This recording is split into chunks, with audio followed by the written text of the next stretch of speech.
Well, good Monday morning, folks. Jack Spirko here with another episode of Miyagi Mornings. I think this would be 71 if I remember right, but who knows if I remember anything right. We're coming up on our spring workshop, and typical spring workload combined with spring workshop prep.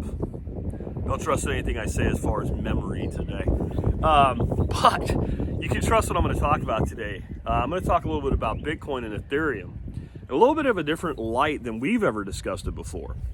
And this stems from a video I watched this morning. It was an interview with Michael Saylor. And if you haven't heard of Michael Saylor, he is the CEO of MicroStrategy. He's the guy that kind of poked Elon Musk about buying Bitcoin, and like 6 weeks later, Elon announces that he bought like $1.5 billion worth of Bitcoin. That guy, the guy that ran a giant seminar and had thousands of Fortune 1,500, Fortune 100 companies send high-level executives to learn more about holding cryptocurrency. That guy.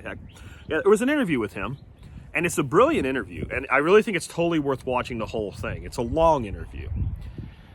But the person that shared it, you can link a video so it jumps right to a part of the video.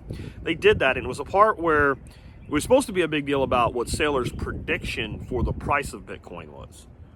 What really did it for me there was his explanation of how he bought Bitcoin, why he bought Bitcoin, and why he did it the way he did it. But there was something else that hit me even harder. It's an analogy. Maybe it's been made 100 times before. I just haven't heard it. I don't sit around all day like doing nothing but, hey, what's going on with Bitcoin today, or cryptocurrency. It was the guy doing the interview, and I'm sorry, I forget his name, but I'll link to his video.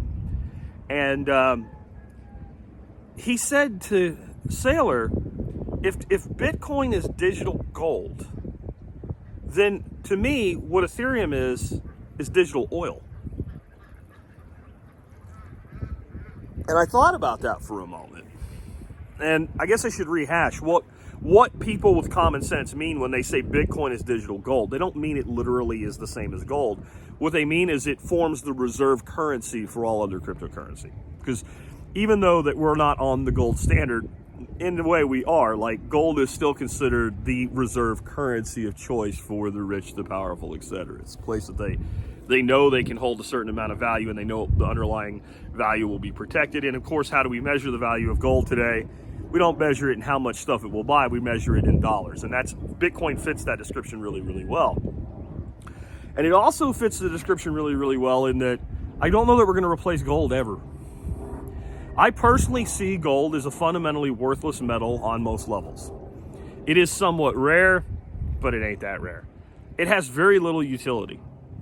About the only real utility it has is it's pretty when you make it into jewelry, and lots of things can be pretty when you make them into jewelry, and we can make something that looks exactly like gold and actually is more durable and doesn't turn green like cheap gold, or cheap fake gold, or it doesn't tarnish, it doesn't wear the way that gold does because it's a relatively soft metal. We can make things that are better than gold, but it won't matter. It won't ever be gold. And that's how I think Bitcoin, I think that's why it makes sense to say Bitcoin is like gold. In that, I don't care what you build in the crypto space. Bitcoin's still Bitcoin, and I think Bitcoin for the foreseeable future is the reserve currency. It will be, like I've said before, when you go to an exchange, there will always be a board to exchange Bitcoin for other cryptos. And most of these other cryptos, will never be a board for them to exchange them to other cryptos. Now, Ethereum being like oil, at first I bristled at that a little bit. Then I thought about the term gas. So if you're not familiar with Ethereum, and the gas concept is there's an expense to move Ethereum, right? Like there is any cryptocurrency, but they refer to it as gas. Specifically when you have a cryptocurrency built on Ethereum. ERC20 tokens is the term you might hear thrown around. And what that is, like a token like BAT, basic attention tokens, which are the cryptocurrency of choice for the Brave browser and the Brave organization. It costs a lot of money to move basic attention tokens around. Not because they're inherently flawed in of themselves, but because it requires ether gas on the back end. In other words, all these, not all of them, but many of the competing cryptos out there that have been built over the years, the easiest place for people to build them and know they would do what they're supposed to do has been to build them as ERC20 tokens on the back of Ether. And therefore they require the Ether fuel, oil, to function, to be able to be transferred, etc. And that will make them inherently expensive. Well, I started thinking about that and went, will we ever replace oil? when we look at oil, is a means by which we produce something like gas or diesel or jet fuel or kerosene, etc. Like, can we replace oil? Because I don't think we can replace gold. And my answer to can we replace oil is probably not real fast, but everything's moving in that direction. There is massive sources of energy that remain untapped, and some of it is because oil works so well and so inexpensively, and some of it is because the people that profit from it don't want those other alternatives brought out. That's why they created a whole war for you guys about climate change over a nebulous concept like CO2, instead of actually focusing on real pollution and real problems that come from the extraction of fossil fuels. You know, like sulfur and mercury in our groundwater and all the other damage that's done by the extraction of these materials. No, we're going to focus on the air we breathe. So neither here nor there, but we have alternatives to oil today. Are they as good? No, but they are legitimate alternatives. They legitimately do the main thing that you want, which is provide you energy to do a thing. So when I think about that, and I say, well, of the two titans, the digital oil and the digital gold, and this is the point of this video, who's more vulnerable to industry forces? And remember this, like, oil has its dominance because it has, the same with other fossil fuels, gas, coal, right? It has so much embodied energy. It really is difficult, despite my comments, it is difficult to overtake something that has so much embodied energy that's so easy to develop, to refine, and to move. Regardless of its problems, it's very difficult because if we have a coal-fired plant, we turn a light switch on, a light comes on 1,000 miles away. And we can rely on that. That's very difficult. So the analogy has its limits, and in the limits lie the weakness of something like Ethereum. So let's start off with the number one weakness of Ethereum as I see it. It was built on a bad model for Ethereum, which is proof of work. There's two camps on the proof of work, proof of stake idea. You know, one's better than the other concept. You know, there's almost a religious-like fervor in their belief in one or the other. I don't agree. I think that both of them have their place.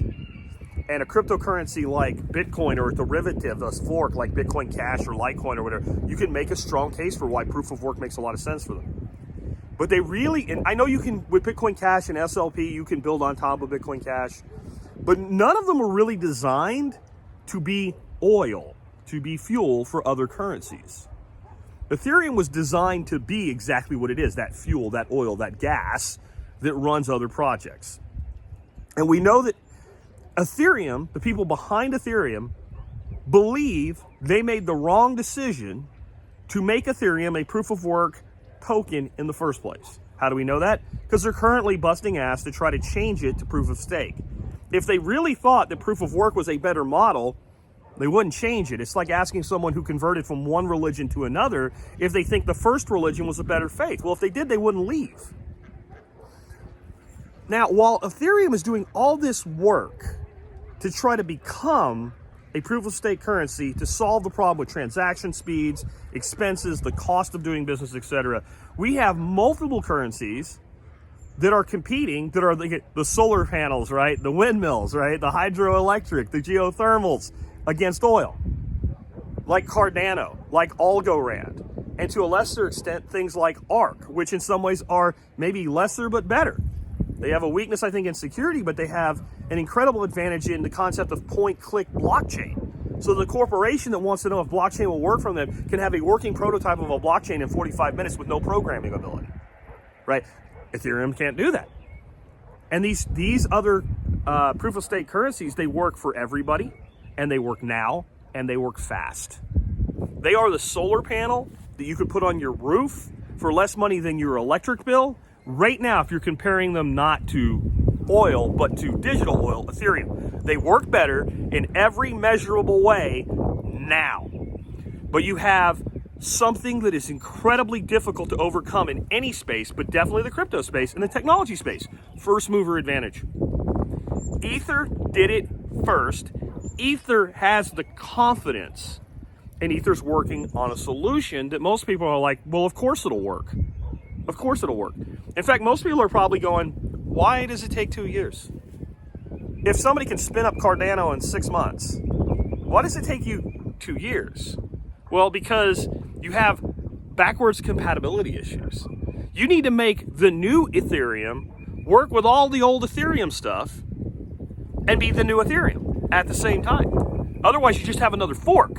See, Ethereum doesn't want another fork. They don't want Ethereum Classic, rebranded Classic, right? They want Ether 2.0. They basically want the new Ethereum to replace the old Ethereum. So there's hundreds, if not thousands of projects built with the integration of the ERC20 token. And they need to make sure that it works with all the old tech.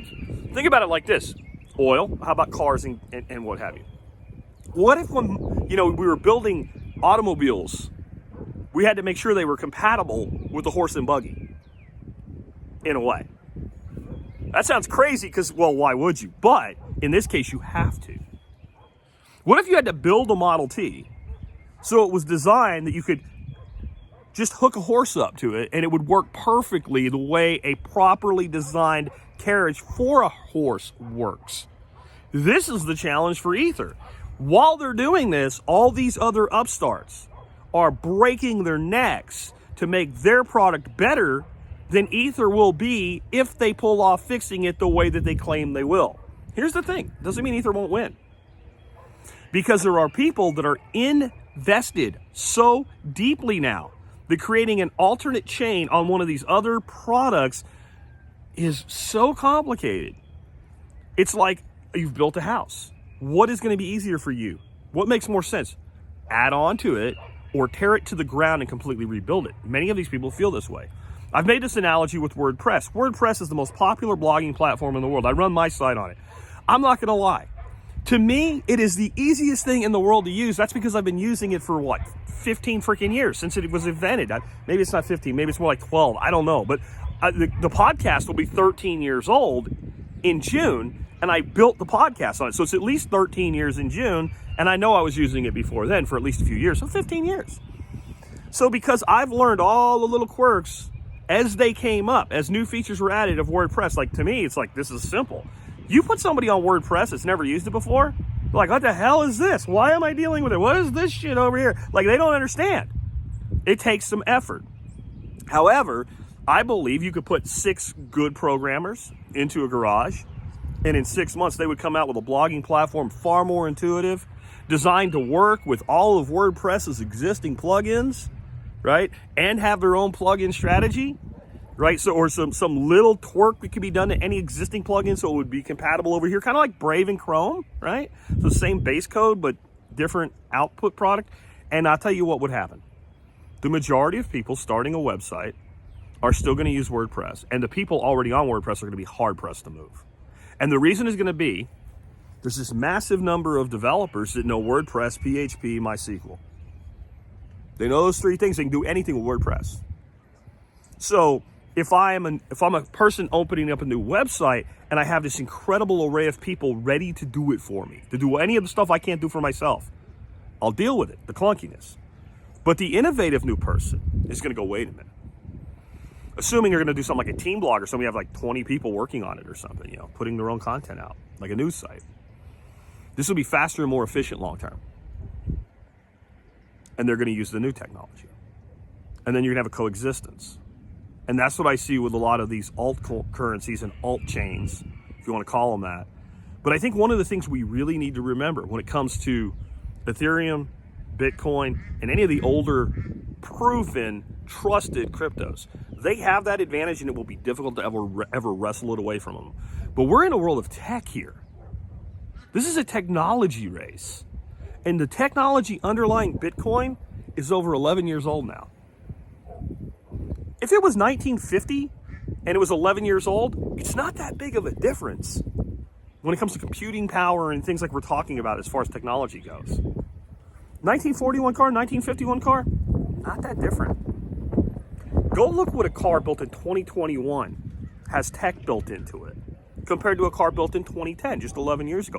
It is incredible, the difference. That's what these new technologies are doing. They're bringing that level of innovation to the concept of fueling other blockchains.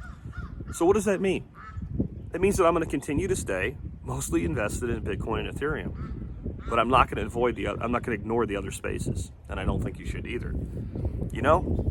There's one thing that all of these leave out, though, that's really important to me. And right now, I only see two currencies that do it right. And those are Monero and ART, and that's privacy. We'll talk about that maybe at the end of the week. For the rest of the week, we'll talk about things other than cryptocurrency. Take care, guys.